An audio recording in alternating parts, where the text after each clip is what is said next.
Nobody ever thinks it's going to happen to them. You hear about these cases on the news, shake your head, wonder how parents could ever leave their kids with someone like that.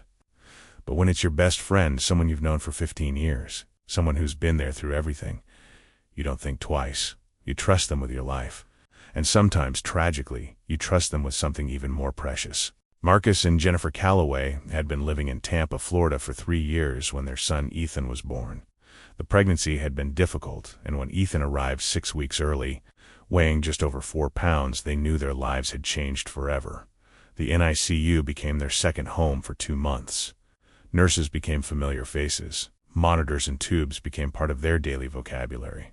But Ethan fought his way through it all, and when they finally brought him home, Marcus held that tiny boy in his arms and made a promise that he'd always protect him.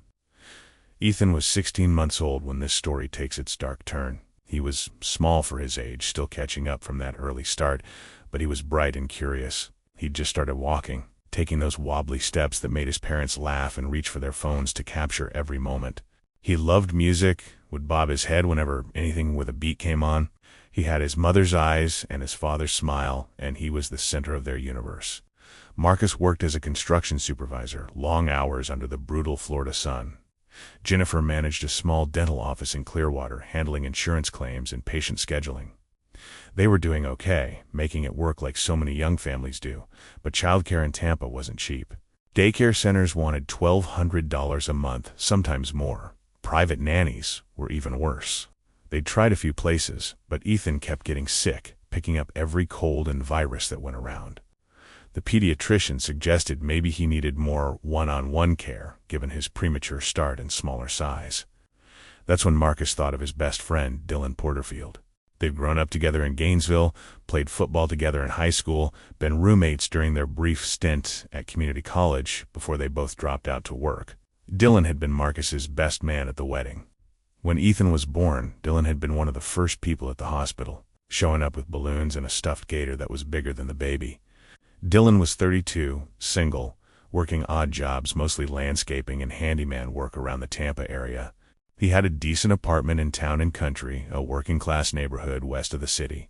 He'd watched Ethan a handful of times before, just for a few hours here and there when Marcus and Jennifer needed to run errands or catch a rare dinner together. Ethan seemed comfortable with him. Dylan would send them photos of the baby laughing, playing with toys, eating snacks. Everything always seemed fine.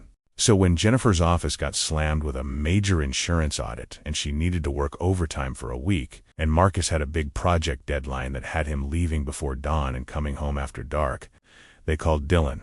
He said yes immediately, said he'd be happy to help out his best friend, said he could use the extra cash anyway, and spending time with his godson was always a good time. They agreed on $200 for the week, Monday through Friday, 8 in the morning until 6 at night.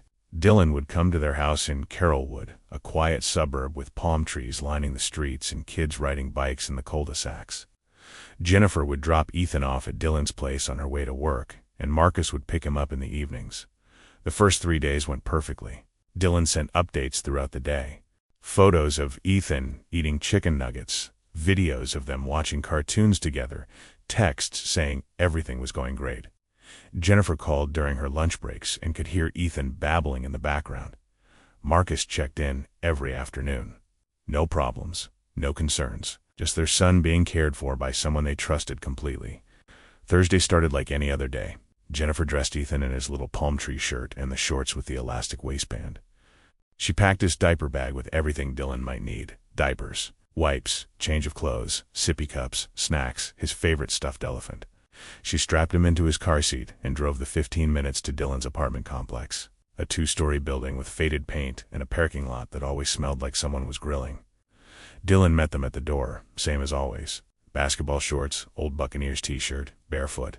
He took Ethan from Jennifer's arms, and the baby went willingly, reaching for Dylan's face like he always did. Jennifer went through the usual rundown. He'd had breakfast already. Might get cranky around noon if he doesn't nap. There's plenty of formula in the bag if he gets hungry. Dylan nodded along, said he had it covered, told her not to worry, and to have a good day at work. She kissed Ethan's forehead, told Dylan she'd probably be there to pick him up around 5:30, and headed back to her car. She had no idea that would be the last time she'd see her son alive. No idea that the man holding her baby, her husband's best friend, the person they trusted most in the world, was about to make a choice that would destroy everything. Because Dylan Porterfield had plans that day. Plans that didn't include responsible childcare. Plans that involved getting high with his buddy Trevor, who'd just gotten some new product. Plans that required him to not be interrupted by a toddler who needed attention and care. Jennifer drove away, mentally going through her work schedule for the day. Dylan closed the door, looked down at Ethan, and started calculating how long he could keep the kid contained before Trevor showed up around 10. He had his own son's playpen set up in the spare bedroom, filled with some toys and a couple of bottles. That would work. Keep Ethan in there, give Trevor a call, have their session, and Jennifer would never know the difference. By 9:30, Ethan was secured in that playpen, door closed. Dylan called Trevor, told him to come through. By 10:15, they were sitting in Dylan's living room with the windows cracked, a towel stuffed under the bedroom door where Ethan was, and a bong between them. Dylan told himself he'd check on the kid every 30 minutes. Told himself it was fine, babies sleep all the time anyway. Told himself Marcus and Jennifer didn't need to know every single detail of how he spent his days. What Dylan didn't account for was that Ethan wouldn't just sleep quietly. What he didn't consider was that a 16-month-old left alone in a room might get scared, might get upset, might cry loud enough that it cut through his high and reminded him that he had responsibilities.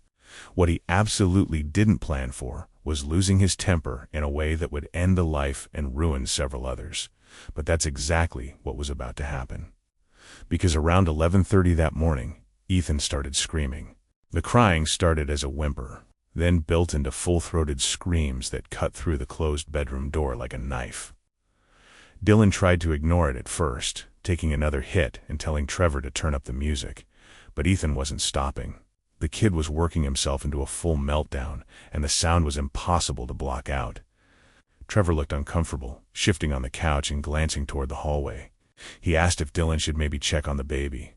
Dylan waved him off, said kids cry all the time, that Ethan would wear himself out and fall asleep eventually. That's what babies did. They cried, they got tired, they crashed. Basic parenting knowledge or so, Dylan thought. But 20 minutes passed, and Ethan was still screaming. The sound had changed too, gotten more desperate, more frantic. Dylan was starting to feel paranoid, the way weed sometimes made him when he smoked too much. He kept thinking about the neighbors, wondering if they could hear it through the walls. His apartment complex was the kind of place where people minded their own business. But a baby screaming for half an hour might get someone calling the front office, or worse, calling the cops for a welfare check. Dylan finally stood up, told Trevor to hold tight, and walked down the hallway to the spare bedroom. He opened the door, and the smell hit him immediately. Ethan had a dirty diaper, probably had for a while based on the stench, and he'd worked himself into such a state that his face was red and streaked with tears and snot. The baby reached up toward Dylan with both arms, that universal toddler gesture that meant, "Pick me up, help me, I need you." Instead of compassion, Dylan felt irritation spike through him. This was supposed to be easy money. Watch the kid, keep him alive, collect $200. But here he was, high as hell, with his friend waiting in the living room, and now he had to deal with a screaming baby and a diaper situation. He pulled Ethan out of the playpen roughly, holding the baby at arm's length because of the smell. Ethan was still crying, reaching for Dylan's face, wanting comfort. Dylan carried him to the bathroom and set him down hard on the bath mat. He grabbed a diaper from the bag Jennifer had packed and tried to change Ethan while the baby squirmed and cried and made the whole process 10 times harder than it needed to be. Dylan's hands were shaking slightly, partly from the weed and partly from frustration. He wasn't good at this. He'd changed maybe 3 diapers in his entire life, and all of them had been quick jobs when Marcus was right there giving instructions. Now he was alone, stoned, annoyed, and dealing with a baby who wouldn't hold still. The diaper change was a disaster. Dylan used too many wipes, didn't clean Ethan properly, fastened the new diaper too loose. But it was done, or close enough. He picked Ethan up and carried him back to the bedroom, intending to put him back in the playpen and return to Trevor. But the moment Dylan tried to set him down, Ethan started screaming again, clinging to Dylan's shirt and refusing to let go. Something in Dylan snapped. He yelled at Ethan to shut up, his voice harsh and loud in the small room. Ethan flinched, cried harder. Dylan peeled the baby's fingers off his shirt and dropped him into the playpen with more force than necessary. Ethan hit the padded bottom and immediately started wailing, standing up and reaching through the mesh sides with both hands. Dylan slammed the bedroom door and returned to the living room. Trevor was gathering his stuff, clearly uncomfortable with the whole situation. He said maybe he should go, that Dylan seemed like he had his hands full. Dylan tried to convince him to stay, said the kid would calm down, but Trevor was already heading for the door. He left, and Dylan was alone with a screaming toddler and a growing sense that this day was spiraling out of control. The crying continued. 11:45, noon, 12:15. Dylan tried watching TV, tried scrolling through his phone, tried everything to block out the sound, but it was relentless. Ethan wasn't giving up. The kid wanted out of that room, wanted attention, wanted someone to care. Around 12:30, the crying stopped. Dylan felt relief wash over him. Finally, the kid had worn himself out. He waited another 10 minutes to make sure, then crept down the hallway and opened the door carefully. Ethan was sitting in the playpen, face blotchy from crying, but quiet now. And then Dylan saw why. The baby had thrown up. Not a little spit up, but a full vomit situation all down the front of his palm tree shirt, and pooling in his lap. The smell combined with the earlier diaper smell made the room almost unbearable. Ethan looked up at Dylan with wet, confused eyes and started to cry again, softer this time, like he was too exhausted for anything else. Dylan stood in the doorway, staring at the mess, and felt rage building in his chest. This wasn't worth $200. This wasn't worth any amount of money. Marcus and Jennifer had dumped their problem kid on him, and now he was stuck dealing with puke and crying in a ruined afternoon. He grabbed Ethan by the arm and yanked him out of the playpen. The baby yelped in pain, but Dylan didn't care. He half-carried, half-dragged Ethan to the bathroom, the same bathroom where he'd done the failed diaper change an hour earlier. He turned on the bathtub faucet, not bothering to check the temperature, and started stripping off Ethan's soiled clothes. The baby was crying again, that exhausted, hiccuping cry of a child who'd been upset for too long. Dylan's movements were rough, impatient. He wasn't thinking about being gentle.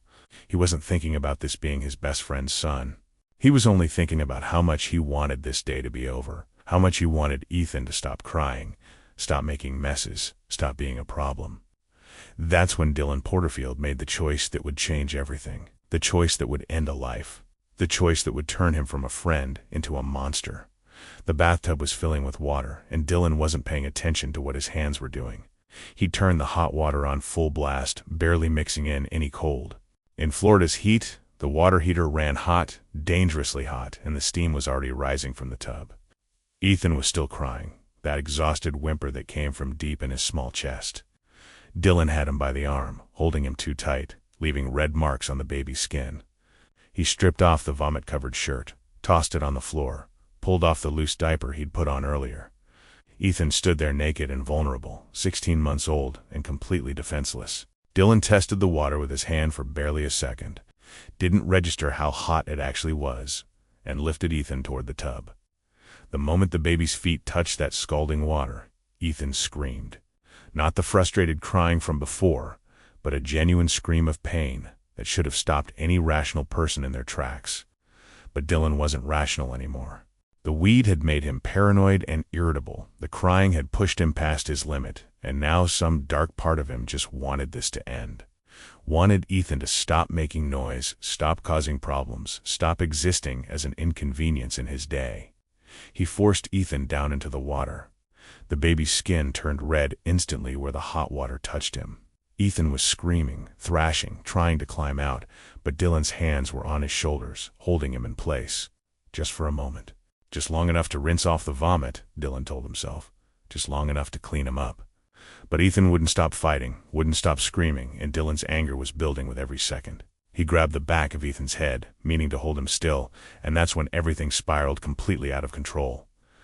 Ethan jerked away from the hot water, and Dylan's grip tightened on the back of his skull. In a moment of pure rage, Dylan slammed the baby's head against the side of the bathtub. The porcelain was unforgiving, and the sound of impact echoed in the small bathroom. Ethan went limp for a second, stunned, and then started crying again, weaker this time. Dylan should have stopped, should have pulled Ethan out, called 911, done something, anything to help. But he was too far gone, too angry, too scared of what he'd already done. So he did it again. Grabbed Ethan's head and smashed it against the tub a second time, then a third. By the fourth impact, Ethan stopped crying, stopped moving, just went slack in Dylan's hands like a doll. The silence that followed was deafening.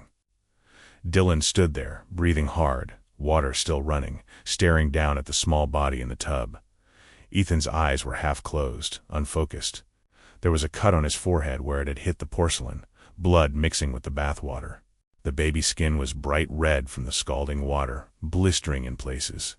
Reality crashed into Dylan like a freight train. What had he done? What the hell had he just done? He pulled Ethan out of the water, the baby's body limp and unresponsive. Dylan carried him to the couch, laid him down, started shaking him gently and calling his name. Ethan's chest was moving, barely, shallow breaths that Dylan could only see when he looked closely. The baby was alive, but something was very wrong. Dylan's hands were shaking violently now. He should call 911. He knew he should. But how would he explain this? The burns, the head trauma, the fact that he'd been high while babysitting. He'd go to jail. Marcus would kill him. Jennifer would never forgive him. His life would be over. So Dylan made another terrible choice. He decided to wait. Decided to see if Ethan would wake up, would be okay, would give him a way out of this nightmare. He wrapped the baby in a blanket, laid him on the couch, and sat there watching him breathe those shallow, rattling breaths. Hours passed. Dylan paced the apartment, checked on Ethan every few minutes, tried to figure out what to do. The baby didn't wake up, didn't cry, didn't move. Just lay there, barely breathing, burns covering his feet and legs, a growing bruise spreading across his forehead. Around 3 in the afternoon, Dylan's phone rang. It was Jennifer calling from work. Dylan stared at the screen, his heart hammering. He let it go to voicemail. She called again 5 minutes later. This time he answered, tried to keep his voice steady. Jennifer asked how Ethan was doing. Dylan heard himself say, "Fine, everything's fine. He's taking a nap right now." She said she might be able to leave work early, maybe pick Ethan up around 4:30 instead of 5:30. Dylan said sure, no problem, whenever she wanted. He hung up and looked at Ethan on the couch. The baby's breathing was getting more labored. His skin had a grayish tint that Dylan knew wasn't normal. He was running out of time to make this right, and he knew it. But instead of calling for help, Dylan started constructing a story. He'd tell them Ethan fell, hit his head on the coffee table. Kids fell all the time, right? Marcus and Jennifer would believe him. They trusted him. He'd make it work somehow. By 4 o'clock, Ethan's breathing had stopped. Dylan didn't notice at first. He was in the kitchen, drinking water and trying to calm his nerves when he realized he couldn't hear those shallow breaths anymore. He ran back to the living room and the truth hit him like a punch to the gut. Ethan Calloway was dead. Dylan stood there staring at the small body wrapped in a blanket, and the full weight of what he'd done crashed down on him. He'd killed his best friend's son. Killed a baby because he wanted to get high and couldn't handle a little crying. Killed a child and then let him die instead of getting help. Jennifer would be there in 30 minutes. Dylan's mind was racing through possibilities, each one worse than the last. He could run, pack a bag, and disappear before Jennifer arrived. But where would he go? He had maybe $300 to his name and a truck with a broken air conditioner. He could hide Ethan's body. The thought made him physically sick, but it crossed his mind anyway. He could claim someone broke in, kidnapped the baby. But there were no signs of a break-in, and the police would see through that in seconds. In the end, paralysis made the decision for him. Dylan sat on the floor next to the couch, staring at Ethan's still form, and waited for Jennifer to arrive. He told himself he'd explain it was an accident. The baby fell, hit his head. Dylan panicked and didn't know what to do. It wasn't completely a lie. He had panicked. He just left out the part about smashing Ethan's skull against the bathtub while the baby screamed in scalding water. At 4:32, Dylan heard a car pull into the parking lot. His stomach dropped. He stood up, looked around the apartment like he was seeing it for the first time. What would Jennifer notice? The closed bedroom door with the vomit-stained playpen inside. The wet bathroom with Ethan's clothes still on the floor. The baby wrapped in a blanket on the couch, skin mottled and burns visible on his exposed feet. The knock on the door came. Dylan walked to it on legs that felt like they belonged to someone else. He opened it, and there was Jennifer, still in her work clothes, looking tired but smiling. She looked past Dylan, into the apartment, expecting to see Ethan toddling toward her or hear him babbling from another room. She asked where he was. Dylan's mouth was dry. He said Ethan was sleeping, that it had been a long day. Jennifer laughed, said she'd just peeked at him, wouldn't wake him up. She stepped past Dylan before he could stop her, heading toward the living room. The moment Jennifer saw the bundle on the couch, something in her posture changed. Mothers know. They know when something's wrong even before their conscious mind registers it. She moved faster, calling Ethan's name softly, reaching for the blanket. When she pulled it back and saw her son's face, gray and still, saw the burns on his skin and the massive bruise spreading across his forehead, Jennifer made a sound Dylan would hear in his nightmares for the rest of his life. Not quite a scream, not quite a word, just pure anguish made audible. She grabbed Ethan, pulled him to her chest, started shaking him and calling his name louder. Dylan stood frozen in the doorway. Jennifer looked up at him, her face a mask of horror and confusion, and demanded to know what happened. What did he do? Why wasn't Ethan breathing? Why was he cold? Dylan started stammering about an accident, about Ethan falling, but Jennifer wasn't listening. She had her phone out, was dialing 911 with shaking hands while still holding her son against her. The operator answered, and Jennifer was screaming into the phone that her baby wasn't breathing, that something was wrong, that she needed help right now. The operator tried to calm her down, asked for the address, asked what happened. Jennifer didn't know. She turned to Dylan again, demanded answers, but he couldn't form coherent sentences. The operator told Jennifer to lay Ethan on a flat surface and start CPR. Jennifer put him on the floor, started chest compressions on his tiny body, breathing into his mouth, counting like the operator instructed. But Ethan had been dead for over 30 minutes. No amount of CPR was bringing him back. The ambulance arrived in 6 minutes. Paramedics rushed in, took over from Jennifer, tried everything they knew. Advanced airway management, 4-access, medications, continued CPR. They worked on Ethan for 12 minutes in that apartment while Jennifer sobbed and Dylan stood against the wall, unable to look away. One of the paramedics, a woman named Santos who'd been doing this job for 15 years, examined Ethan's injuries more closely. The burns, the head trauma, the pattern of bruising.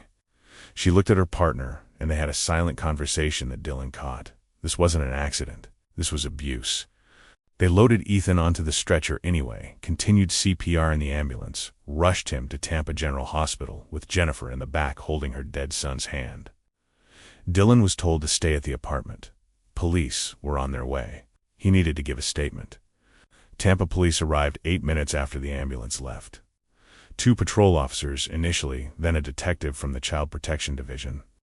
Dylan was asked to sit down, to explain what happened. He tried to stick to his story about a fall, but the detective, veteran named Rodriguez who'd seen too many cases like this, wasn't buying it. Rodriguez asked about the burns. How did Ethan get burns on his feet and legs from falling? Dylan said he'd given him a bath earlier. Maybe the water was too hot.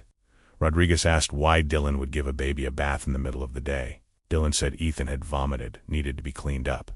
Rodriguez asked to see the bathroom. The detective took photos of everything. The vomit-stained clothes on the floor, still damp. The bathtub, still with a faint pink tinge from the blood that had mixed with the water. The playpen in the bedroom, the smell still lingering. Every detail told a story, and none of it matched what Dylan was claiming. At the hospital, doctors officially pronounced Ethan Calloway dead at 5:14 in the afternoon, who Jennifer was inconsolable. The hospital called Marcus, who'd been at a construction site in Brandon. He made the 20-minute drive in 12 minutes, arriving to find his wife curled up in a chair in a private room, staring at nothing. A doctor explained that Ethan had suffered severe head trauma and burns consistent with abuse. The injuries were not survivable. They'd done everything they could, but he'd likely been gone before he even arrived. The doctor was sorry, so very sorry. Marcus demanded to know what happened. Jennifer could barely speak, just kept saying Dylan's name. Marcus called Dylan's phone. It rang 4 times before Dylan answered. Marcus asked what the hell was going on, why cops were telling him his son was dead. Dylan broke. Started crying, saying he was sorry, it was an accident. He didn't mean for any of this to happen. Marcus heard those words and something inside him shattered. He dropped the phone and had to be restrained by hospital security when he tried to leave, screaming that he was going to kill Dylan. Back at the apartment, Detective Rodriguez was placing Dylan under arrest. The Miranda rights were read. Dylan was handcuffed. As he was led to the patrol car, neighbors watched from their doorways and windows. Whispering to each other, Dylan Porterfield spent his first night in jail in a holding cell at Orient Road Jail, Tampa's main detention facility. He didn't sleep. Every time he closed his eyes, he saw Ethan's face, heard those screams from the bathtub, felt the impact of the baby's skull against porcelain.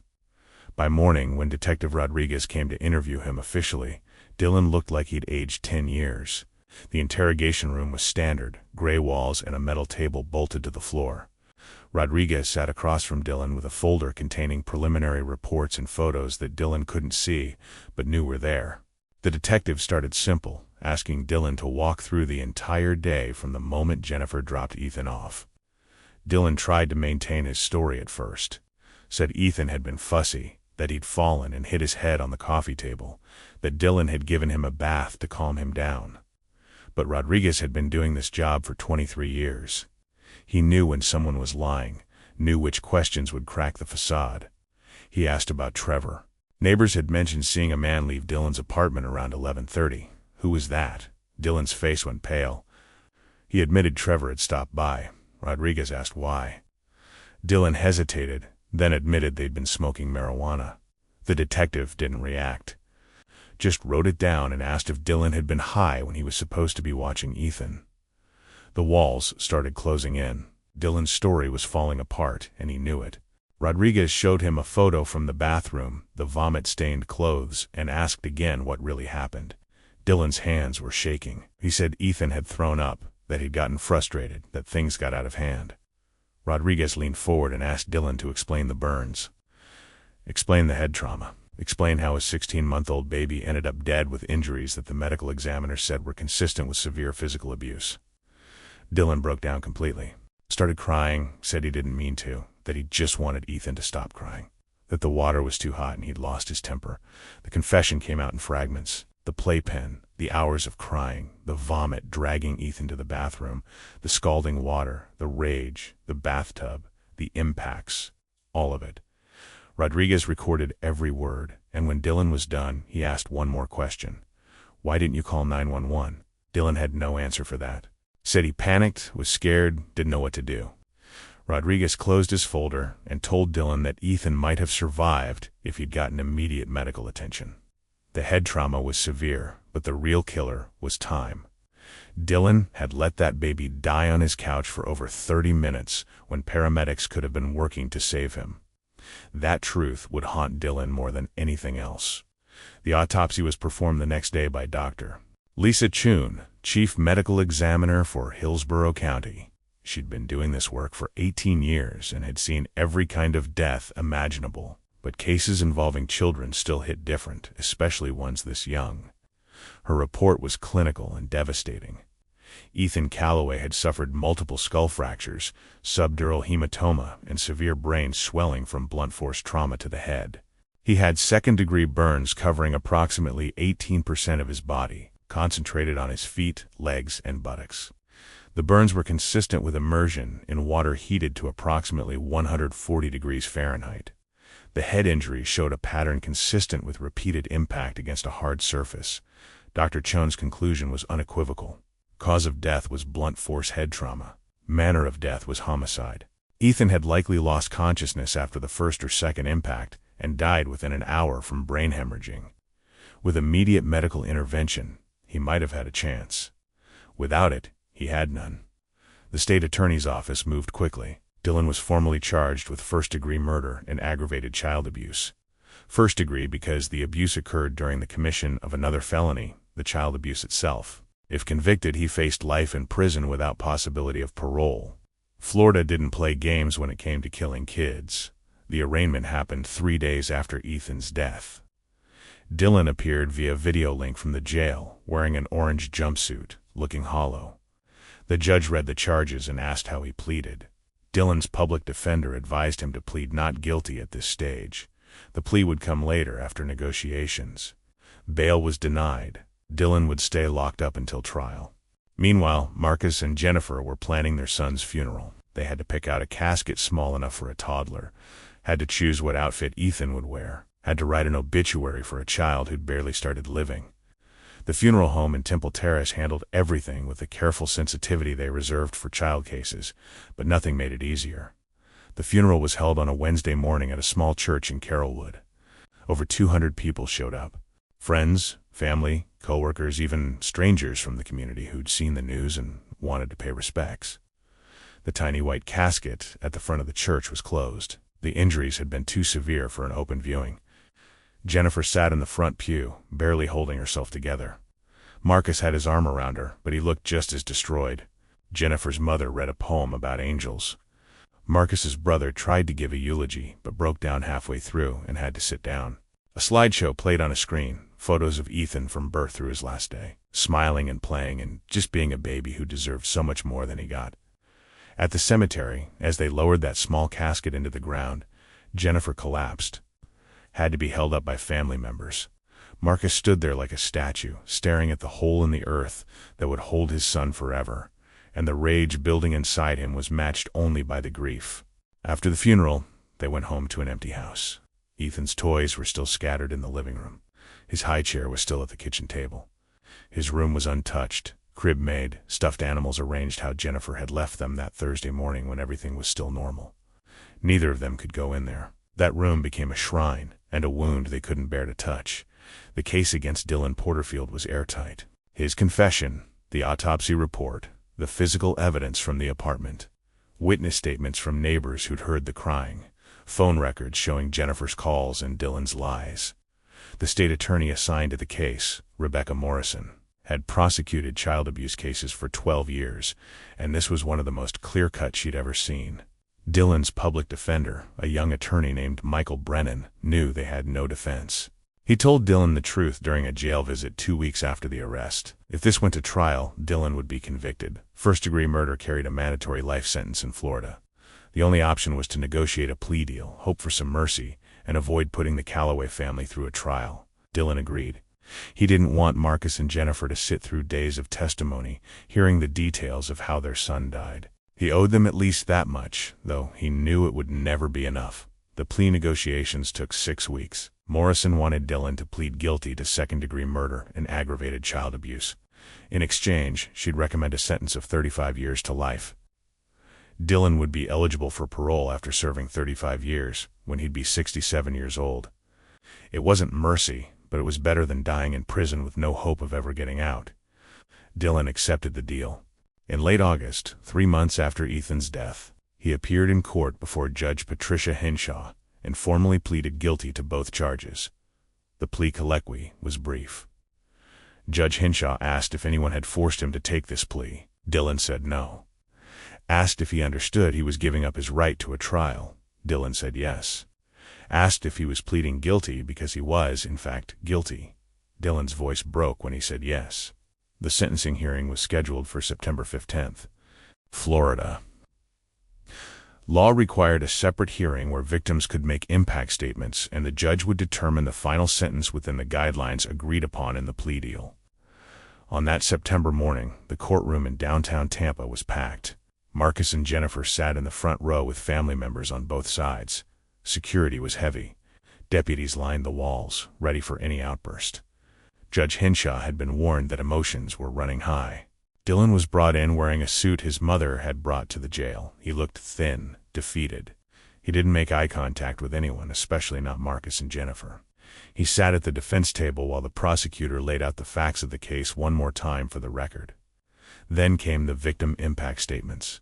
Judge Henshaw asked if the family wanted to speak. Marcus stood first. He walked to the podium and pulled out a piece of paper, but his hands were shaking too much to read from it. He looked directly at Dylan for the first time since the arrest. Marcus talked about Ethan, about how he'd fought to survive being born premature, about his first steps and first words, about the promise Marcus had made to always protect him. His voice cracked when he said Dylan had taken away every future moment, every birthday, every holiday, every milestone, taken away the chance to see his son grow up, go to school, fall in love, have a life. Then Marcus said something that cut through the courtroom like a blade. He said Dylan wasn't just his best friend. He was supposed to be Ethan's godfather. The person who would look after Ethan if anything ever happened to Marcus and Jennifer. They'd trusted him with the most precious thing in their lives, and Dylan had destroyed that trust in the worst way imaginable. Jennifer went next. She could barely stand, had to grip the podium to stay upright. She described dropping Ethan off that Thursday morning, kissing his forehead, watching him reach for Dylan's face. She talked about getting the call at work, rushing to the apartment, finding her baby cold and still. She said she'd never forgive Dylan, but more than that, she'd never forgive herself for not knowing, not sensing something was wrong, not protecting Ethan when he needed her most. She ended by looking at Dylan and saying she hoped he spent every day for the rest of his life remembering Ethan's face, remembering what he took from this world. She hoped it haunted him the way it haunted her. Other family members spoke. Jennifer's mother, Marcus's brother, friends who'd known Ethan. Each statement added weight to the unbearable loss in that courtroom. Dylan was given a chance to speak. He stood, turned toward Marcus and Jennifer, and tried to apologize. He said he thought about Ethan every second of every day. That he knew sorry would never be enough, could never fix what he'd done. His voice was barely above a whisper. He said he wished it had been him instead, that he'd give anything to bring Ethan back. Marcus stood up and shouted that Dylan didn't get to say his son's name. Deputies moved to restrain him, but Jennifer pulled him back down. Judge Henshaw called for order. The judge then delivered her sentence. She said she'd reviewed everything, the plea agreement, the statements, the evidence. And while she was bound by the negotiated terms, she wanted Dylan to understand the magnitude of his crime.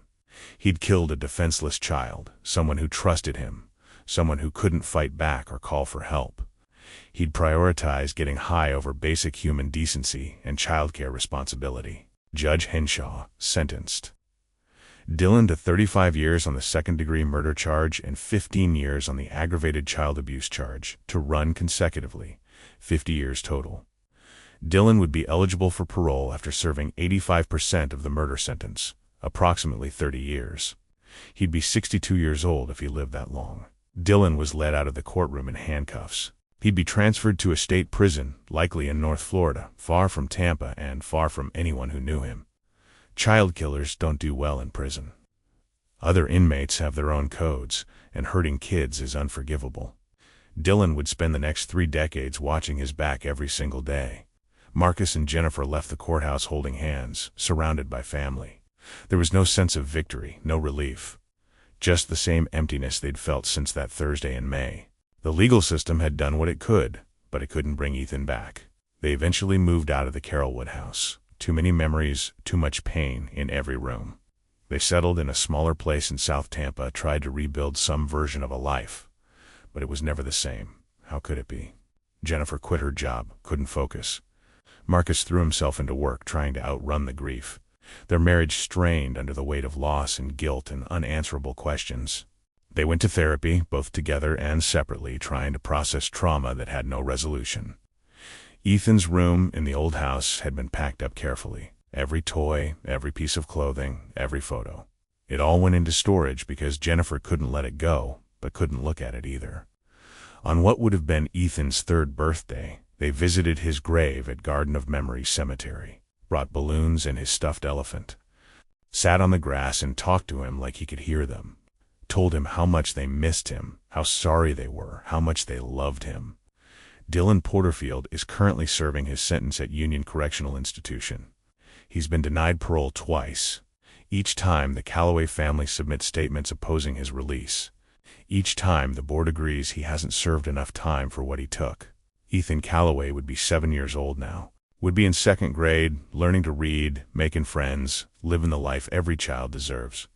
Instead, he's a name on a headstone, a memory that his parents carry every single day, and a reminder that the people we trust most can sometimes be the most dangerous.